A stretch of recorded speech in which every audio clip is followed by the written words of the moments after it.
The story begins with Ponyboy Curtis, a 14-year-old boy who lives on the east side of Tulsa, Oklahoma, walking home alone from a movie theater. He is a greaser, a member of a working-class gang of boys who are defined by their long, greased hair and their rough lives on the wrong side of town. Ponyboy lives with his two older brothers, Derry and Soda Pop, because their parents were killed in a car accident. Derry is 20 years old, serious, and hardworking. He gave up a college scholarship to keep the family together. Soda Pop is 16, handsome, easygoing, and the one person who truly understands Ponyboy. Ponyboy feels a distance from Derry, who is always pushing him to do better in school and criticizing his decisions. He feels that Derry does not really love him the way Soda Pop does. On his way home, Ponyboy is jumped by a group of socks. The socials, the rich kids from the west side of town who drive around in expensive cars and look for greasers to beat up. The socks pull out a switchblade and threaten Ponyboy. Just before things get too dangerous, his gang shows up and scares the socks away. The gang includes Dallas Winston, known as Dally, the toughest and most dangerous of all of them. A boy who grew up on the streets of New York and has a criminal record. There is also 2-Bit Matthews, who is always joking around, Steve Randall, Soda Pop's best friend, and Johnny Cade, Ponyboy's closest friend in the gang. Johnny is 16 years old, quiet, and deeply frightened of the world.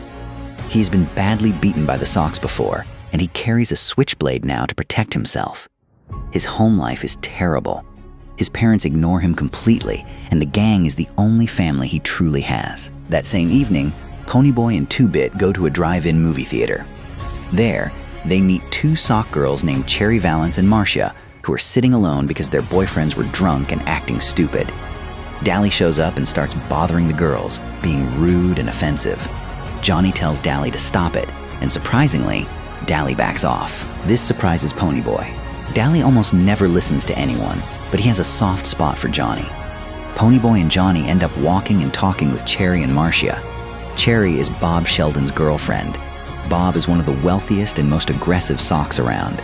Ponyboy and Cherry connect deeply. They talk about sunsets and how both greasers and socks feel things deeply, even if the world sees them differently. Cherry tells Ponyboy that things are rough all over, not just for greasers. Before they part, she tells him that she could fall in love with Dally if she let herself, but she would never be able to look at him across the street without feeling complicated things. That night, Ponyboy falls asleep in the lot with Johnny because he is afraid to go home late and face Derry's anger. When he finally does go home near 2 in the morning, Derry is furious. They argue, and Derry slaps Ponyboy across the face, the first time he has ever hit him.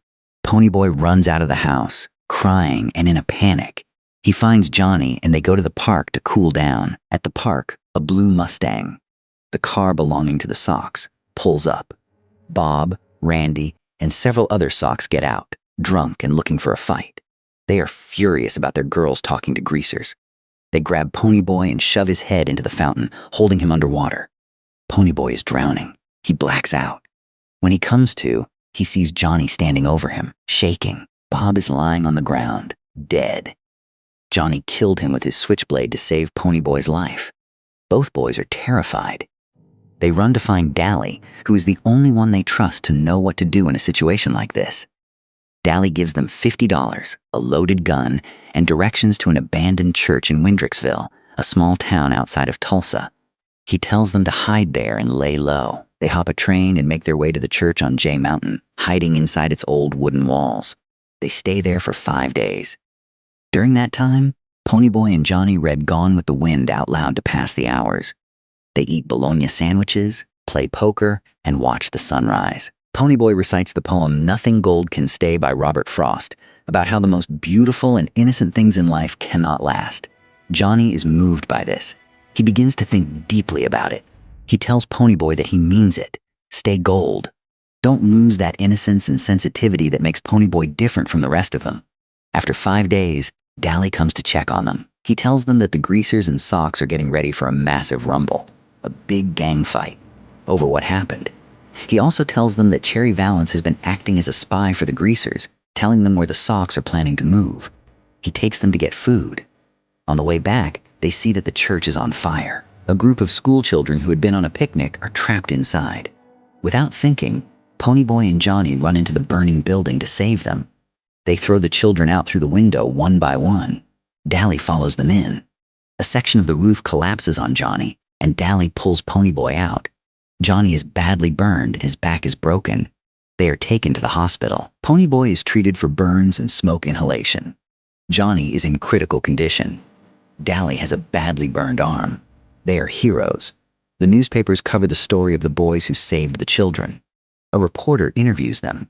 Ponyboy is reunited with Derry and Soda Pop at the hospital.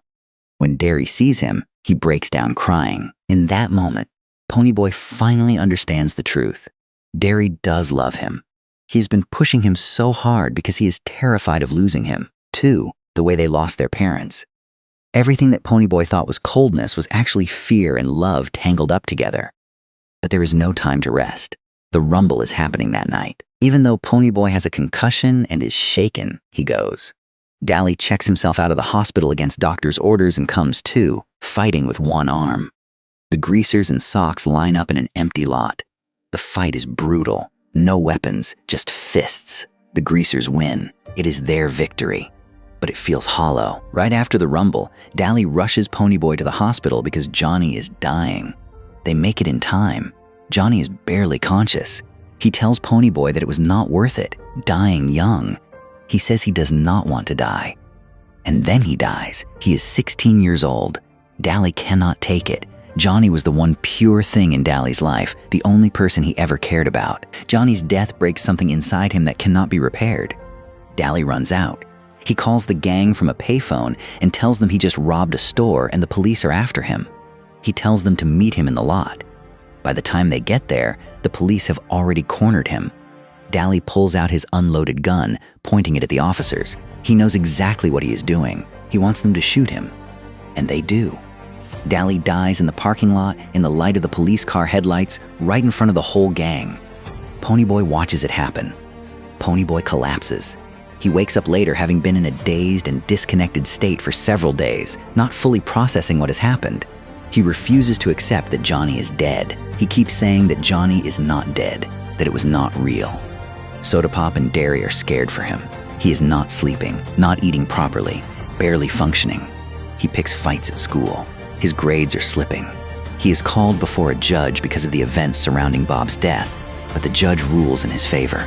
It was self-defense, and he is allowed to stay with his brothers. One evening, Ponyboy finds a letter inside his copy of Gone with the Wind. A letter that Johnny wrote to him before he died, knowing he might not survive. In the letter, Johnny tells him that saving those children was worth dying for. He tells Ponyboy that there is still so much good in the world. He tells him to remember the poem, to stay gold. He tells Ponyboy that Dally needs to learn that too, and to tell him. But it is too late for Dally now. The letter unlocks something in Ponyboy. He finally allows himself to grieve. He finally allows himself to feel everything. The loss of Johnny, the loss of Dally, the loss of childhood, the weight of everything he has seen and survived. And in that grief, something clears. He decides to write it all down. For a school assignment, he writes his English theme. And what he writes is the story of his own life, beginning with the very words that began the novel. When I stepped out into the bright sunlight from the darkness of the movie house, I had only two things on my mind: Paul Newman and a ride home. The story ends where it begins. Ponyboy tells it so that people like Johnny and Dally are not forgotten, so that other kids in other towns who are living these same rough lives will know that someone understands them, so that the world might finally see that things are rough all over, and that even in the roughest of lives, there is still gold worth protecting.